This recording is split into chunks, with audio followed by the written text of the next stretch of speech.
Already explain life to you. Let me explain, I always try to.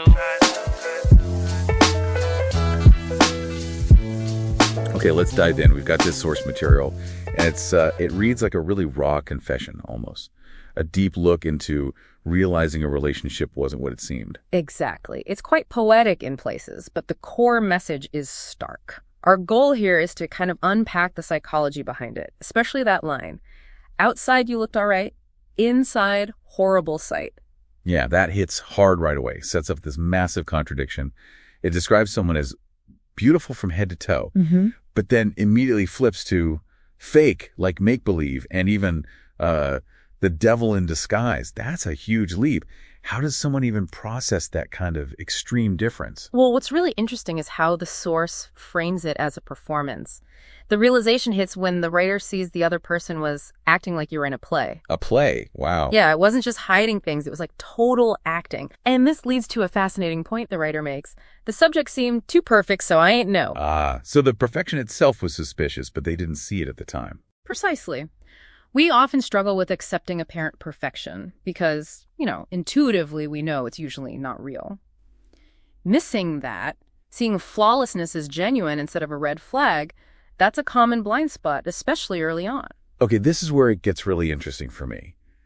The writer seems to admit some personal fault, saying, guess it wasn't my heart all right. Like, maybe they did know something was wrong. There's a hint of self-awareness there. But then, almost immediately, they talk about lies in my head, put there by some negative force, like Satan. Isn't that pushing the blame away right after acknowledging some intuition? That's a great observation. And it's very human, right? That's the internal conflict playing out. First, maybe an impulse to blame something external. It's a defense mechanism, a way to cope initially. Defense. But the real self-assessment, the reckoning, comes when they start counting the cost. And that raises the big question. What was the actual price of this illusion for the narrator? Right. And they spell it out. It's about priorities. They confess. Placed were first, you were last. That feels significant. Extremely. And then there's this line, only you could have filled the gap. It sounds like more than just relationship regret. It's like a deeper void they tried to fill incorrectly. Exactly. That need, that gap was projected onto the partner. And that leads directly to the consequences, that the time, the energy, that phrase, wasted time, call it extra lap. Yeah. That's the sunk cost fallacy made painfully real.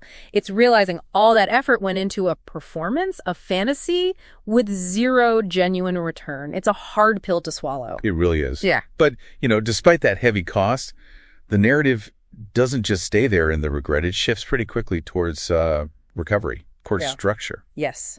That pivot is crucial. The focus turns inward to personal goals, staying on my grind, going to the top. Like finding a solution. Right. And the solution presented is order. The text itself seems to shout, your life just needs order. That structure becomes the path to closing this chapter. So closure here means what? Forgiving but forgetting? Well, forgiving, definitely. The line, all your wrongs I forgive you, is pretty clear.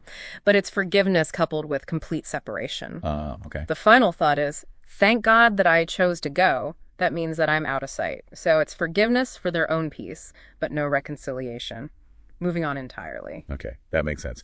Forgiveness as release, not permission to return. And if you look at the bigger picture, the ending is quite powerful. There's this sense of gratitude, paradoxically, thanking God for everything that I ever went through. Gratitude for the pain. Sort of. Gratitude for what the painful experience revealed, the betrayal, the chaos. It ultimately forced a reckoning, a need for personal order, and a realization of self-worth.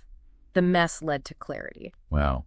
Okay, so the pain itself became the catalyst for positive change. That's quite the journey. It really is. From deep deception to a kind of hard-won clarity. So for you listening, here's something to think about building on all this.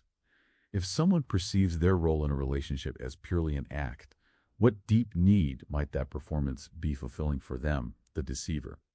And maybe more importantly, how can that really painful experience of being fooled actually push the person who was betrayed towards finding a much clearer sense of their own direction? Explain life to you. Let me explain, I always try to.